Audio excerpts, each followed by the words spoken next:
பந்திக்கு முந்தர ஆசாமிகள் நம்மள பல பேர் உண்டு. அப்படி முந்தறதுக்கு கூட முயற்சி பண்றவங்க நிறைய பேர் இருக்கிறாங்க. இதுல என்ன ஒரு விஷயம்னா, பந்திக்கு முந்தறது கூட தப்பு இல்லை.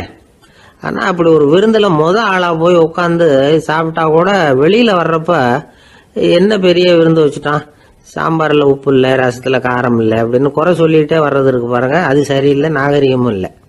கல்யாண பத்திரிகையில என்ன போட்டிருக்குது, என் பொண்ணுக்கும் இன்னார் பையனுக்கும் கல்யாணம், எல்லாரும் குடும்பத்தோட வந்திருந்து மணமக்களை ஆசீர்வதிக்கணும், இப்படித்தானே போட்டிருக்கோம். குடும்பத்தோட விருந்து சாப்பிட்டு சாப்பாடு எப்படி இருக்குன்னு அபிப்பிராயம் சொல்லிவிட்டு போங்க அப்படின்னா போட்டிருக்கு கல்யாண பத்திரிகையில. ஒருத்தர் வீட்டு விசேஷத்துக்கு போயிருக்கோம்னா எவ்வளவோ அசௌகரியங்கள் நமக்கு ஏற்படலாம். ஏராளமான கூட்டம் வந்திருக்கும். எல்லாரையும் அவங்க தனித்தனியாக கவனிச்சுக்கிட்டு இருக்க முடியாது. நாம தான் அனுசரித்து நடந்துக்கணும். நாமளா போய் வாழ்த்த வேண்டியவங்களை வாழ்த்தி விட்டு சேரணும். அதை விட்டுட்டு பத்திரிக்கை கொடுத்தானேன்னு போனேன், கவனிப்பே சரியில்லை அப்படின்னு புலம்பிக்கிட்டு இருக்கக்கூடாது. ஒரு விருந்துக்கு போனால் அங்கே எப்படி நடந்துக்கணும் அப்படிங்கிறத பற்றி கூட அனுபவசாலிகள் சில விவரங்கள்லாம் சொல்லியிருக்கிறாங்க. இந்த காலத்தில் கல்யாணம், பிறந்த நாள், அது இதுன்னு நிறைய விருந்துகள் நடக்குது. அதெல்லாம் எதுக்காக? மனித உறவுகளை வளர்த்துக்கிறதுக்காக தான், வேற எதுக்கு? ஒரு விருந்துக்கு போனால் அமைதியாக பொறுமையாக போய் உட்காரணும். அடித்து பிடிச்சிக்கிட்டு இடத்த பிடிக்க போகிறேன் அப்படின்னு நிற்கக்கூடாது. முதல் பந்தி நடந்துகிட்டு இருந்தால் அது முடிஞ்சு இலை எடுத்து சுத்தம் பண்ணதுக்கு அப்புறம் போய் உட்கார்றது தான் நாகரீகம். இலை எடுக்கிறதுக்கு முன்னாடியே அங்கே போய் உட்காந்தா நல்லா இருக்காது. நீங்கள் சாப்பிட்டுட்டு உட்காந்துருக்கீங்களா, சாப்பிட்றதுக்கு உட்காந்துருக்கீங்களா, பார்க்குறவங்களுக்கு சந்தேகம் வந்துடும். அதே மாதிரி இலையில எல்லா ஐட்டமும் பரிமாறினதுக்கு அப்புறம் சாப்பிட ஆரம்பிக்கணும். ஒவ்வொரு ஐட்டமாக வைக்க வைக்க நாம் பாட்டுக்கு எடுத்து உள்ளே தள்ளிகிட்டே இருந்தோம்னா எதை வச்சோம் எதை வைக்கலன்னு பரிமாறினவரே குழம்பி போயிடுவார். ஏன்னா எப்போ பார்த்தாலும் இலை காலியாகவே இருக்கும். சாப்பிட்றப்போ உங்கள் சாப்பாட்டையே நீங்கள் கவனிக்கணும். அடுத்தவங்க இலையில என்ன இருக்குது, பக்கத்தில் இருக்கிறவர் எதை அதிகமாக சாப்பிட்றார், இதெல்லாம் நமக்கு என்னத்துக்கு? எல்லாரும் சாப்பிட்டு முடிக்கிற வரைக்கும் பொறுமையாக இருக்கிறது தான் நல்லது. நீங்கள் மட்டும் திடீர்னு பாதியில் எழுந்திரிச்சு பக்கத்தில் இருக்கிறவங்களுக்கு சங்கடமாக இருக்குமேங்கிறதெல்லாம் யோசிக்காமல் நீங்கள் பாட்டு எழுந்திரிச்சு போகக்கூடாது. பக்கத்தில் உள்ளவங்க உங்களை எழுந்திரிக்க சொன்னால் எழுந்திரிச்சு போகலாம். விருந்துகளில் சாப்பாட்டை வீணாக்கிறதே ஒரு நாகரிகமாக போட்டுது. இந்த காலத்தில் சாப்பாட்டுக்கே கஷ்டப்பட்டுக்கிட்டு பல பேர் இந்த உலகத்தில் இருக்கிறப்போ சாப்பாட்டை வீணாக்கிறது எவ்வளோ பெரிய மோசங்கிறத நினச்சி பார்க்கணும். வேணுங்கிற அளவுக்கு கேட்டு வாங்கி சாப்பிட்றது தான் முறை. விருந்தில் இந்த பஃபே அப்படின்னு சொல்லி ஒரு முறை சொல்கிறாங்கல்ல, அதாவது உணவு வகைகளையெல்லாம் பொதுவாக ஒரு இடத்துல வச்சுடுறது, நமக்கு தேவையானதை நாமே எடுத்துட்டு ஒரு தட்டில் போட்டுக்கிட்டு சாப்பிட வேண்டியது. இதில் கூட சில பேர் தேவைக்கு அதிகமாக எடுத்து போட்டுக்கிட்டு வீணாக்குறாங்க. சில சமயம் கடைசியாக சாப்பிட போகிறவங்களுக்கு எல்லா ஐட்டமும் கிடைக்காம போகலாம். அதை போய் பெருசு பண்ணிகிட்டு இருக்கக்கூடாது. என்ன சார், இந்த அளவுக்கு கூடவா நாகரிகம் தெரியாமல் இருக்கிறோம், இதை போய் பெருசாக சொல்ல வந்துட்டீங்களே அப்படின்னு நினைக்கலாம். ஒருத்தர் 2 பேருக்கு இந்த விவரம் தேவைப்படலாம். அவங்க காதலையும் இது விழட்டுமேங்கிறதுக்காக தான் இது. ஒரு பெரிய கல்யாண விருந்து நடந்துகிட்டு இருந்தது. விருந்து மண்டபத்து வாசல்ல ஒருத்தர் நின்றுக்கிட்டு வர்றவங்களையெல்லாம் ரொம்ப மரியாதையாக வணங்கி உள்ள அனுப்பி வச்சுக்கிட்டு இருந்தார். எப்படி தெரியுமா? வர்றவங்க கையெல்லாம் பிடிச்சி முத்தம் கொடுத்து அதுக்கப்புறம் உள்ள அனுப்பி வச்சுக்கிட்டு இருந்தாராம். கூட்டம்லாம் முடிஞ்சதுக்கு அப்புறம் அவர்கிட்ட போய் கேட்டிருக்கிறாங்க, சார் நானும் எவ்வளவோ விருந்துகளுக்கு போயிருக்கிறேன், இருந்தாலும் இவ்வளவு மரியாதையா வர்றவங்க கைக்கெல்லாம் முத்தம் கொடுத்து வரவேற்கிறத இங்கதான் பாக்குறேன் அப்படின்னு சொன்னாங்க. அதுக்கு அவரு சொன்னார், அட போங்க சார், நான் முத்தம் கொடுக்கல, முந்தின பந்திக்கு சாப்பிட்டவங்களே அடுத்த பந்திக்கும் வர்றாங்களான்னு மோந்து பார்த்து அனுப்பி வச்சுக்கிட்டு இருந்தேன் அப்படின்னார்.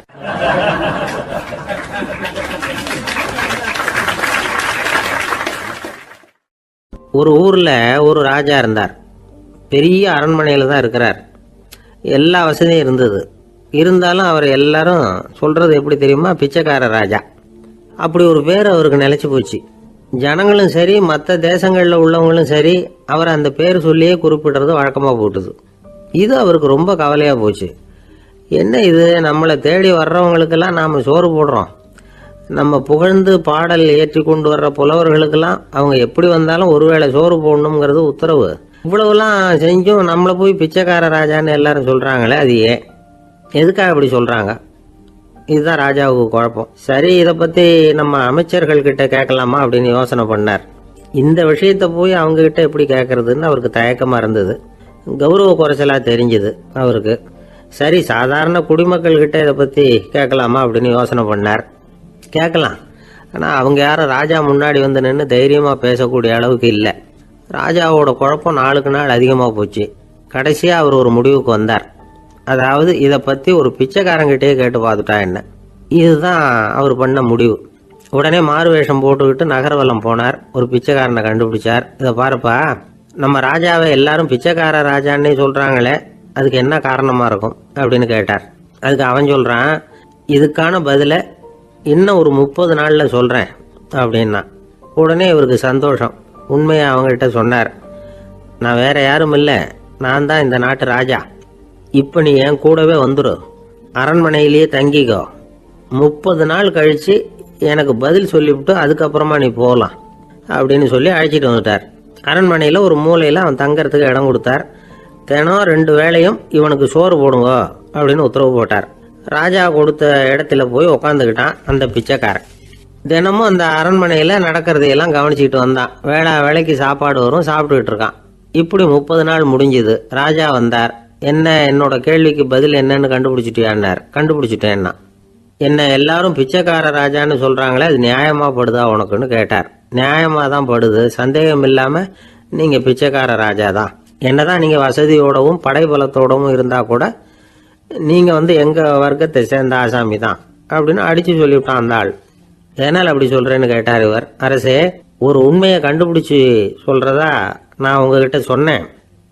நீங்கள் ராஜ பரம்பரைன்னா உடனே உங்கள் கழுத்தில் கிடக்கிற முத்து மாலையை கழட்டி பரிசாக கொடுத்துருப்பீங்க, பொண்ணையும் மணியையும் கொடுத்துருப்பீங்க. ஆனால் நீங்கள் அப்படி செய்யலை. என்னை ஒரு மூலையில் உட்கார வச்சு 2 வேளை சோறு போட சொன்னீங்க.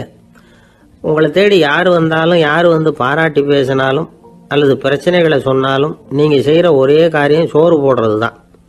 பிச்சைக்காரனுக்கு சோறு மட்டும்தான் உலகம். உங்கள் விஷயத்திலையும் நீங்கள் அப்படி தான் நினைக்கிறதாக தெரியுது. நல்லா கவனிங்க. எந்த ஒரு பிரச்சனைக்கும் சோறு தான் முடிவுன்னு நினைக்கிறீங்க பாருங்க. நீங்கள் சந்தேகமில்லாத எங்களை சேர்ந்த ஆளு தான் அப்படின்னு விட்டான் அந்த பிச்சைக்காரன். அதுக்கப்புறம் தான் அந்த ராஜா தன்னுடைய தவறுகளை எல்லாம் தேர்த்திக்கிட்டாராம். பசின்னு வர்றவங்களுக்கு சோறு தான் போடணும், அது தப்பு இல்லை. பாராட்ட வர்றவங்களுக்கெல்லாம் சோத்தையே போட்டு அனுப்புனா இப்படி தான் பேர் வரும்.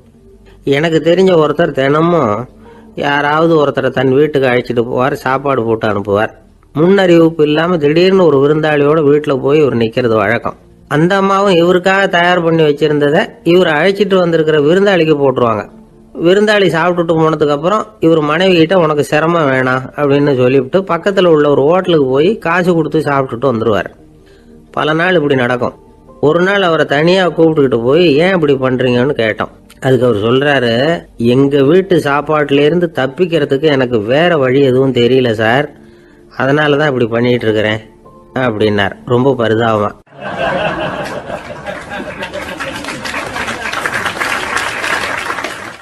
ஒருத்தன் எப்படி நடந்துக்கிறாங்கிறத வச்சு தான் அந்த ஆள் எப்படிங்கிறத நாம் முடிவு பண்ணுறோம்.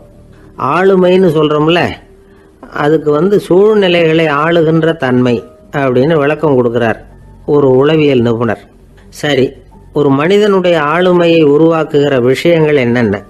பிறப்பு, வளர்க்கப்பட்ட விதம், படிப்பு, நண்பர்கள், சமுதாயம், இப்படி நிறைய உண்டு. ஆளுமையின் அடிப்படையில் சில மனநோய்கள் உண்டாகுது. அதெல்லாம் என்னென்னங்கிறத தெரிஞ்சு வச்சுக்கிட்டோம்னா நம்ம கூட இருக்கிறவங்கள அடையாளம் கண்டுபிடிக்கிறதுக்கு அது ரொம்ப உபயோகமாக இருக்கும். ஃப்ரெனாய்டு ஆளுமை அப்படின்னு ஒன்று. இந்த கோளாறு உள்ளவங்க எப்படி இருப்பாங்க தெரியுமா? அதிக உணர்ச்சி, சந்தேகம், பொறாமை இதெல்லாம் அதிகமாக இருக்கும். வளைஞ்சு கொடுக்க மாட்டாங்க. அடுத்தவங்களோட இணக்கமான உறவு இருக்காது. அவங்க செய்கிற தப்புக்கெல்லாம் அடுத்தவங்களை குறை சொல்லிகிட்டு இருப்பாங்க. இது ஒரு ரகம். அடுத்தது ஸ்கிசாய்டு ஆளுமை அப்படின்னு சொல்கிறாங்க. இந்த கோளாறு உள்ளவங்க அடுத்தவங்களோட பழக கூச்சப்படுவாங்க. சின்ன வயசுலேயே இது ஆரம்பமாயிடுது. பகல் கனவுலேயே சஞ்சரிப்பாங்க. அவங்களுடைய விரோதம், கோபம் இதை கூட வெளியில் காட்டிக்க முடியாமல் இருப்பாங்க. இவங்களுக்கு அகமுகம், பிரச்சனைகள்லேருந்து ஒதுங்கி எதுலேயும் ஈடுபாடு இல்லாதவங்களாக இருப்பாங்க. இப்படி ஒரு ரகம். அடுத்தது சைக்ளோதமிக் ஆளுமை அப்படின்னு சொல்கிறாங்க. அது என்னென்னா உணர்ச்சிகளில் ஏற்றத்தாழ்வு அதிகமாக இருக்குமா. சில சமயம் பார்த்தா மகிழ்ச்சியாக இருப்பாங்க, சில சமயம் சோகமாக உட்காந்துருப்பாங்க. அவங்க மனநிலைக்கு தகுந்த மாதிரி சமூக நிகழ்ச்சிகளில் பங்கெடுத்துக்குவாங்க. இன்னொரு வகை என்னென்னா எண்ணப்பீடிகை ஆளுமை அப்படின்னு பேர் வச்சிருக்கிறாங்க. அதுக்கு இவங்களுக்கெல்லாம் கரெக்டாக இருக்கணும், எல்லாம் சட்டத்திட்டம், இதுலேயும் ஒரு ஒழுங்குமுறை, இப்படி எதிர்பார்க்குற மனோபாவம். இவங்க எதிர்பார்ப்புக்கும் அரண்முறைக்கும் மற்றவங்க கட்டுப்படணும்னு நினைப்பாங்க. இந்த நிலைமை நீடிச்சா என்ன ஆகும் தெரியுமா? அலைக்கழிக்கிற எண்ணங்கள் திரும்ப திரும்ப ஒரே செயலை செய்ய தூண்டுற மன தளர்ச்சிக்கு ஆளாயிடுறாங்க. அடுத்தது ஹிஸ்டீரியா ஆளுமை. சின்ன விஷயத்தையெல்லாம் பெருசுபடுத்தி நாடகமாக்குற நடிகர்கள் இவங்க. உணர்ச்சி அதிகம் உள்ளவங்க. இவங்க மன எழுச்சியில் பக்குவமின்மை, குழந்தைத்தனம், முதிர்ச்சியின்மை எல்லாம் இருக்கும். தன்னலம் மிக்க குணம். பிறர் தன்னை மட்டுமே கவனிக்கணும்னு நினச்சி செயல்படுறது, இதெல்லாம் இவங்க அடையாளம். அடுத்த ரகம் எப்படின்னா வளர்ச்சியற்ற ஆளுமைன்னு சொல்கிறாங்க. அடுத்தவங்களோட இணங்கி போக முடியாதவங்க, அறிவு, மன எழுச்சி, சமூக உறவு இதில் எல்லாம் போதுமான வளர்ச்சியையும் நிறைவையும் பெற முடியாதவங்க. இவங்களால வாழ்க்கையில் முன்னேற முடியாது. பிச்சைக்காரங்க, குற்றவாளிகள் இவங்ககிட்டெல்லாம் இது மாதிரியான ஆளுமை அதிகமாக இருக்குமா. அடுத்தது என்னென்னா சோர்வுடைய ஆளுமை. எதுலேயும் உற்சாகம் இல்லாமல் சோர்ந்து போயிருப்பாங்க. அதுக்கெல்லாம் நமக்கு வலிமை இல்லைப்பா அப்படின்னு சொல்லிட்டு இருப்பாங்க. சின்ன விஷயங்களுக்கெல்லாம் அதிர்ச்சி அடையிறது, வாழ்வின் சுவையை அனுபவிக்க முடியாதவங்க. இன்னொரு ரகம் இது கொதித்தெழும் ஆளுமைங்கிறாங்க. எதுக்கு எடுத்தாலும் ஆத்திரம், குரோதம், வன் செயல் இதுலெல்லாம் ஈடுபாடு இப்படி உள்ளவங்க. நத்தை வகை ஆளுமை அப்படின்னு ஒன்று. அடுத்தவங்க மேலே விரோதம் இருக்கும், அடிக்கணுங்கிற எண்ணம் இருக்கும். ஆனால் அதை அப்படியே வெளியில் காட்டாமல் அதே சமயம் அமைதியான முறையில் வெறுப்பை வெளிக்காட்டுற ரகம். இவங்கெல்லாம் பேசாமல் கம்முன்னு இருந்துக்கிட்டே நினைச்சதை நிறைவேற்றிக்கிடுவாங்க. முன்ஜாக்கிரதை ஆளுமை அப்படின்னு ஒரு ரகமா. பாதுகாப்பின்மை, சந்தேகம், முழுமையின்மை, அறவேக்காட்டுத்தனம் இந்த மனப்போக்கு அதிகமாக இருக்கிறதுனால அகம்பாவம், புடிவாதம், எச்சரிக்கை எல்லாம் அளவுக்கு மீறி இருக்கும். இதுவரைக்கும் நாம் பேசிக்கிட்டு இருந்த ஆளுமை பண்புகள் அளவுக்கு அதிகமாக போயிட்டுதுன்னா ஆளுமை கோளாறுகள் ஏற்படும். அதன் அடிப்படையில் மனவியாதிகள் வருமா. அதனால் இணக்கமான, எல்லாரும் விரும்புகிற இயல்பான ஆளுமையை பெறுவதற்கு நாம் முயற்சி செய்யணும் அப்படிங்கிறது மனோதத்துவ நிபுணர்களுடைய ஆலோசனை. ஒருத்தர் ஒரு மனோதத்துவ டாக்டரை தேடிட்டு வந்தாராம். டாக்டர், எனக்கு மனசில் ஏதோ வியாதி, ஆளுமை கோளாறு, அதாவது எனக்கு சீக்கிரமாக செத்து போனால் தேவையில்லைன்னு தோணுது அப்படின்னாராம். உடனே அந்த டாக்டர், சரி அப்படின்னா இங்கே இருங்க, நான் வைத்தியம் பார்க்குறேன் அப்படின்னாராம்.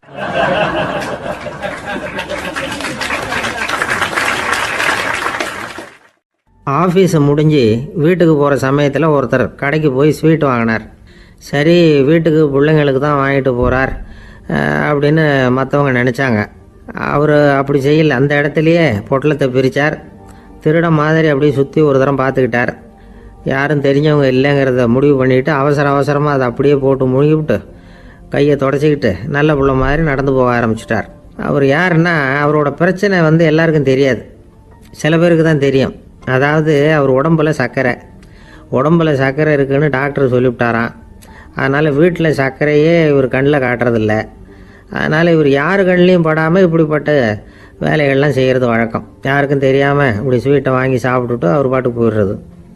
இப்படிப்பட்டவங்களுக்கெல்லாம் கொஞ்சம் ஆறுதலான தகவல் இன்றைக்கி. அது என்னென்னா, நாம் சாப்பிட்ற சர்க்கரைக்கும் நம்ம உடம்பில் உள்ள சில கோளாறுகளுக்கும் அப்படி என்ன தான் சம்மந்தம் இருக்குது. இதை பற்றி சமீபத்தில் சில ஆராய்ச்சிகள்லாம் நடந்திருக்குது. ஏன்னா சர்க்கரைன்னாவே விஷம் மாதிரி அதை பார்க்குறவங்களும் சில பேர் உண்டு. சின்ன பிள்ளைங்களுக்கு வயத்தில் பூச்சி உண்டாகிறதுலேருந்து பெரியவங்களுக்கு நீரிழிவு வர்ற வரைக்கும் எல்லாத்துக்கும் சர்க்கரை தான் காரணம்னு சொல்லிகிட்டு இருக்கிறோம். ஆனால் அந்த அளவுக்கு பயப்பட வேண்டிய அவசியம் இல்லை அப்படின்னு சொல்கிறாங்க. சர்க்கரை வியாதி, இருதய நோய், பித்த நீர் பை நோய் இதெல்லாம் சில நோய்கள்லாம் நாம் சாப்பிட்ற சர்க்கரைக்கும் தொடர்பு இருக்குன்னு நினைக்கிறோம். ஆனால் அப்படி சம்பந்தம் உண்டுங்கிறதுக்கு போதுமான அளவுக்கு ஆதாரம் இல்லை அப்படிங்கிறாங்க ஆராய்ச்சியாளர்கள். ஒரே ஒரு சம்பந்தம் தான் உறுதியாக இருக்குதான். அதுவும் இந்த பல் சிதைவு அப்படின்னு இருக்கு இல்லையா, அந்த சர்க்கரை சாப்பிட்றதுக்கும் இந்த பல் சிதைவுக்கும் சம்பந்தம் இருக்குது அப்படிங்கிறத மட்டும் உறுதியாக சொல்கிறாங்க.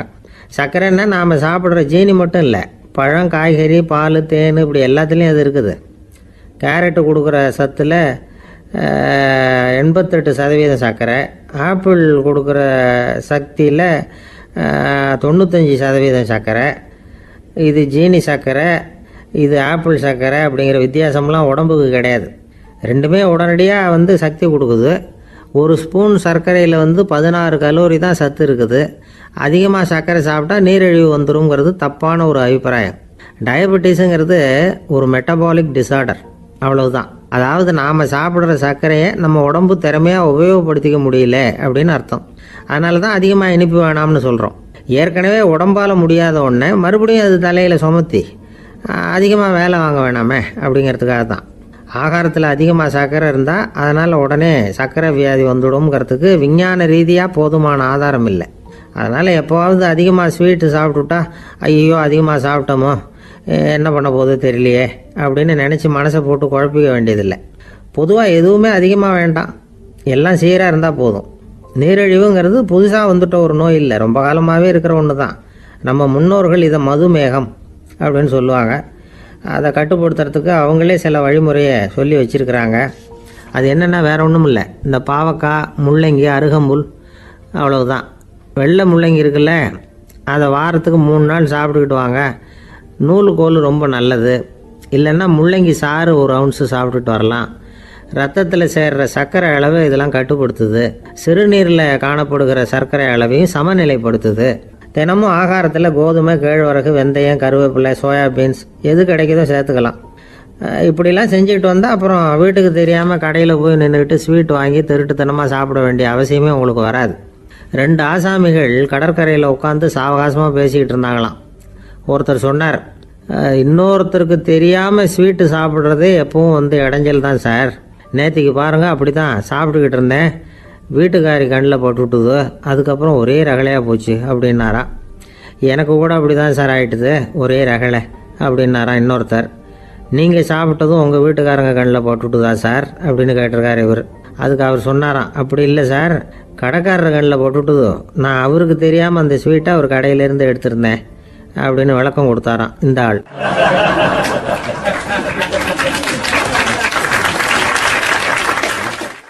ஒருத்தர் முகத்தை தொங்க போட்டுக்கிட்டு ஒரு மாதிரியாக வந்தார். என்ன விஷயம்னு விசாரித்தேன். என்னுடைய நண்பன் ஒருத்தங்கிட்ட கருத்து வேறுபாடு, இனிமேல் நமக்குள்ளே எந்த சம்மந்தமும் வேணாம்னு நட்பை முறிச்சிட்டு வந்துட்டேன்னா. நண்பர்கள்னு இருந்தால் கருத்து வேறுபாடு வரத்தான் செய்யும்னு. கருத்து வேறுபாடு வராமல் இருக்கிறதுக்கு ஏதாவது வழி உண்டா அப்படின்னு கேட்டாங்க. அதை பற்றி நிபுணர்கள் சில யோசனைகளை சொல்லியிருக்கிறாங்கன்னு. முதல் விஷயம் என்னென்னா, உங்கள் நண்பனுக்கு ஒரு செய்தி சொல்லணும்னா அதை நீங்களே நேரடியாக சொல்லுங்கள், அல்லது உங்கள் கைப்பட கடிதம் எழுதுங்க. அதாவது நேரடி தொடர்பு முக்கியம். அதை விட்டுட்டு இன்னொருத்தர் மூலமாக நண்பர்களுக்கு செய்தி அனுப்புனா நீங்கள் சொல்கிற செய்தி அப்படியே போய் சேராது, அது சேதமாயிடும். கூட்டி குறைச்சி சொல்லிவிடுவாங்க, அது குழப்பத்தில் கொண்டாந்து விட்டுரும். இது ஒரு யோசனை. 2வது யோசனை என்னென்னா, நீங்கள் ஒரு நல்ல காரியத்தை செய்யும் பொழுது உங்கள் நண்பரையும் சேர்த்துக்குங்க, அவருக்கும் அதில் ஒரு ஈடுபாட்டை உருவாக்குங்க. 3வது யோசனை, நம்ம பக்கத்தில் இருக்கிற நண்பர் மகிழ்ச்சி அடைகிற மாதிரி ஏதாவது செய்யணும். சின்ன சின்ன செயல்களாக இருந்தாலும் பரவாயில்ல, அவர் நமக்கு எதுவும் செய்யலையே, நாம் எதுக்கு செய்யணும் அப்படின்னு நினச்சிக்கிட்டு இருக்கக்கூடாது. 4வது யோசனை என்னென்னா, உங்களுக்கு ஒரு பிரச்சனையா அல்லது உங்கள் நண்பருக்கு ஒரு பிரச்சனையா, எதுவாக இருந்தாலும் 2 பேரும் சேர்ந்து உட்காந்து ஆலோசனை பண்ணுங்கள். நம்ம யோசனையும் கேட்கப்படுதே அப்படிங்கிற நினைப்பே அவருக்கு ஒரு மன நிறைவை உண்டாக்குமா. 5வது யோசனை, உங்கள் நண்பர் ஏதோ ஒரு காரியத்தை செய்கிறார், நீங்கள் உடனே அவசரப்பட்டு நீ செய்கிறது தப்புன்னு தீர்ப்பு சொல்லக்கூடாது. அவர் அதை செய்யறதுக்கான நியாயங்கள் எவ்வளோ இருக்கும், அதை புரிஞ்சுக்கிறதுக்கு முயற்சி பண்ணணும். 6வது யோசனை, உங்கள் நண்பர் என்ன சொன்னாலும் அதை பொறுமையாக கேளுங்க. அவர் சொல்கிறத புரிஞ்சுக்கணும், அவர் சொல்ல விரும்புகிறத புரிஞ்சுக்கணும், அவர் சொல்ல முடியாமல் தவிக்கிறதையும் புரிஞ்சுக்கணும். இப்படி 3 விதமாகவும் அவரை புரிஞ்சுக்கிட்டு அதுக்கு தகுந்த மாதிரி செயல்படணும். 7வது யோசனை என்னென்னா, உங்கள் நண்பர் உங்ககிட்ட ஏதோ ஒரு கருத்தை சொல்கிறார், அது உங்களுக்கு பிடிக்கல, அதுக்காக உடனே நீ சொல்கிறது சரியில்லை, நான் ஒத்துக்க மாட்டேன் அப்படின்லாம் மறுத்துக்கிட்டு இருக்கக்கூடாது. அவர் சொல்கிறத கேட்கணும், பொறுமையாக சிந்திக்கணும், அதுக்கப்புறம் பதில் சொல்லணும். இப்படிலாம் நடந்துக்கிட்டால் நண்பர்களுக்குள்ள கருத்து வேறுபாடு வர்றதுக்கு வாய்ப்பே இருக்காது அப்படின்னு வல்லுநர்கள் தொகுத்து சொல்லியிருக்கிறாங்க இந்த யோசனைகளை. எனக்கு தெரிஞ்ச சில நண்பர்கள் உண்டு, அவங்களுக்குள்ளேயும் கருத்து வேறுபாடுகள் வராமல் இருக்கிறதுக்கு சில நுட்பங்களை கையாளுறது உண்டு. ஒருத்தர் சொன்னார், அந்த டாக்டர் சின்ன வயசுலேருந்து என் கூட பழகினவர், நாங்கள் 2 பேரும் இணை பிரியாத நண்பர்கள். இருந்தாலும் எனக்கு உடம்பு சரியில்லைன்னா நான் அவர்கிட்ட வைத்தியம் பார்த்துக்க மாட்டேன் அப்படின்னார் ஒருத்தர். ஏன் அப்படின்னு கேட்டேன். எங்கள் நட்பு கெட்டுப்படக்கூடாது இல்லையா, அதனால தான் அப்படின்னார் இவர்.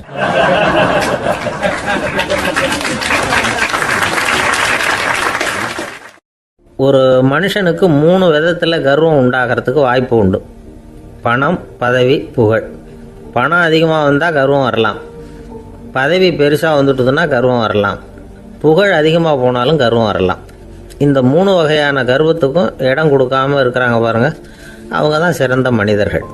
ஒரு பெரிய பொறுப்பில் இருக்கிறவங்களுக்கு கர்வம் வந்துடக்கூடாது. அப்படி வந்துட்டுதுன்னா அது எல்லாருக்கும் இடைஞ்சல். ஒரு ராஜா இருந்தார். அவர் ஒரு நாள் தன்னுடைய தலைநகரத்தை சுற்றி வந்துக்கிட்டு இருந்தார். ஒரு இடத்துல ஒரு அழகான நிலத்தை பார்த்தார். ஆஹா, இந்த இடத்துல நமக்குன்னு ஒரு மாளிகையை கட்டினா எவ்வளோ நல்லா இருக்கும் அப்படின்னு நினச்சார். ராஜா நினச்சா அது முடியாத காரியமா? சரி, இந்த நிலம் யாருக்கு சொந்தம்னு விசாரிங்க அப்படின்னார் பக்கத்தில் இருந்தவங்கக்கிட்ட. அவங்கெல்லாம் ஓடி போய் விசாரித்தாங்க. அந்த இடம் ஒரு வயசான கிழவிக்கு சொந்தம், வயசான அம்மாவுக்கு சொந்தமாக. அந்த அம்மா தான் அதில் ஒரு குடிசையை போட்டு குடியிருந்துகிட்டு இருக்கிறாங்க. சரி, அந்த நிலத்துக்கு ஒரு விலையை நிர்ணயம் பண்ணி அதை அந்த வயசான அம்மாக்கிட்ட கொடுத்துருங்கோ அப்படின்னு உத்தரவு போட்டார் ராஜா. ஆனால் அந்த அம்மா இது எங்கள் பூர்வீக இடம், இதை விற்க மாட்டேன் அப்படின்னு சொல்லிவிட்டுது. சரி, 2 பங்கு விலை கொடுக்குறோம்னு சொல்லி பாருங்க அப்படின்னாங்க. அப்படியே சொன்னாங்க அரண்மனை ஆட்கள். அதுக்கும் சம்மதிக்கலை அந்த அம்மா. இதை கேள்விப்பட்டதும் ராஜாவுக்கு கோபம் வந்துட்டுது. தன்னுடைய ஆளுங்களை கூப்பிட்டார். போய் அந்த குடிசையை பிரித்து எறிங்க, காசெல்லாம் ஒன்றும் கொடுக்காதீங்க அப்படின்னு கத்தினார்.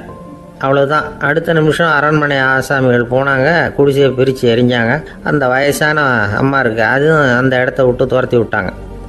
அந்த இடத்துல ஒரு அரச மாளிகையை கட்டி முடிச்சிட்டாங்க. அந்த வயசான அம்மா பாவம், ராஜாவே இப்படி பண்ணால் யார்கிட்ட போய் முறையிட முடியும்? ஒரு ஞானி இருந்தார், அவர்கிட்ட போய் சொன்னாங்க. அவர் இவங்க சொன்னதை கேட்டு மனசில் வச்சுக்கிட்டார். ஒரு நாள் அந்த ராஜாவே இந்த ஞானியை கூப்பிட்டார். புதுசாக ஒரு மாளிகை கட்டியிருக்கிறேன், வந்து பாருங்கன்னு. சரின்னு சொல்லி இந்த பெரியவர் ஒரு நாள் இந்த மாளிகைக்கு போனார். சும்மா போகல, ஒரு கழுதையையும் ஓட்டிகிட்டு போனார். கொஞ்சம் சாக்குகள், வெத்து சாக்கு, அதையும் எடுத்து கழுதை முதுகில் போட்டு கழுதையை ஓட்டிகிட்டு போகிறார். ராஜா பார்த்தார். அவருக்கு இது ஆச்சரியமாக இருந்தது. என்ன இது, மாளிகைக்கு வந்துட்டு போங்கன்னு கூப்பிட்டா கழுதை சாக்கு இதெல்லாம் கொண்டு வராரே, ஒன்றும் புரியலையேன்னு நினச்சார். எதுக்காக இதெல்லாம்னு கேட்டார். அரசருடைய தோட்டத்திலேருந்து கொஞ்சம் மண் எடுத்துகிட்டு போகிறதுக்கு ஆசைப்பட்றேன், அதுக்கு நீங்கள் அனுமதி கொடுக்கணும் அப்படின்னாரு இவர். இது என்ன வேடிக்கையான கோரிக்கையாக இருக்குது அப்படின்னு நினச்சார் ராஜா. இருந்தாலும் மண் தானே கேட்குறாரு, எடுத்துகிட்டு போகட்டுமே அப்படின்னு நினச்சார். சரின்னு அனுமதி கொடுத்தார். அந்த பெரியவர் தோட்டத்துக்கு போனார், மண்ணை வெட்டினார், சாக்கில் போட்டு நிரப்புனார். ராஜாவை கொஞ்சம் கிட்ட வாங்கன்னு கூப்பிட்டார். இந்த மண் மூட்டையை தூக்கி கழுதையோட முதுகில் வைக்கணும், கொஞ்சம் உதவி பண்ணுங்கன்னார். ஓ, பண்ணுறேனே அப்படின்னு சொல்லி ராஜா கிட்ட போனார். மூட்டையை தூக்கி பார்க்குறாரு, முடியல, திணறி போயிட்டார். இப்போ அந்த ஞானி பேசினாராம். அரசே, இந்த ஒரு சாக்கு மண்ணையே உங்களால் தூக்க முடியல, அந்த கிழவிகிட்ட இருந்து அந்த அக்கிரமமாக அபகரித்த இந்த தோட்டம் பூராவையும் சுமக்கணும்னு ஆசைப்படுறீங்களே, அது உங்களால் முடியுமா அப்படின்னு கேட்டாராம். ராஜா யோசனை பண்ண ஆரம்பித்தார். தன்னுடைய செயலுக்காக வருத்தப்பட்டாராம். அந்த வயசான அம்மாவை உடனடியாக வரவழைச்சார். தாயே, தப்பு பண்ணிட்டேன், என்னை மன்னிச்சுக்குங்க, இன்னையிலேருந்து இந்த மாளிகையும் தோட்டமும் உங்களுக்கு தான் சொந்தம் அப்படின்னு சொல்லிவிட்டாராம். போகிறப்ப இந்த உலகத்திலேருந்து எண்ணத்தை எடுத்துகிட்டு போக போகிறோம், அதனால் ரொம்பவும் அலட்டிக்க வேண்டியதில்லை, கர்வப்பட வேண்டியதில்லை அப்படிங்கிறது ஒரு பெரிய உபதேசம். ஒரு பெரிய மனுஷன் சாக கிடந்தார், ரொம்பவும் அழுதார். ஏன் அழறீங்க அப்படின்னு கேட்டாங்க சுற்றி இருந்தவங்க. நான் சாகிறதுக்காக கவலைப்படலை, நான் நம்ம ஜனங்களுக்காக எவ்வளவோ காரியம்லாம் செஞ்சுக்கிட்டு வந்தேன். நான் செஞ்சுக்கிட்டு வந்த சேவையை இனிமேல் யார் செய்ய போகிறாங்க, அது யாரால முடியும், அதை நினச்சி தான் அழறேன் அப்படின்னாராம். ஒருத்தர் முன்னாடி வந்தார். அதுக்காக நீங்கள் கவலைப்படாதீங்க, உங்கள் சேவையை தொடர்ந்து செய்கிறதுக்கு என்ன மாதிரி இளைஞர் பட்டாலும் தயாராக இருக்குது, இருந்தாலும் எங்கள் கவலை என்னென்னா அப்படின்னு இழுத்தார். என்ன சொல்லுங்கன்னு கேட்டார் அவர். நீங்கள் இது வரைக்கும் என்ன சேவை செஞ்சுக்கிட்டு வந்தீங்க, அதுதான் எங்களுக்கு இன்னமும் புரியாத புதிராக இருக்குது அப்படின்னாராம் அவர்.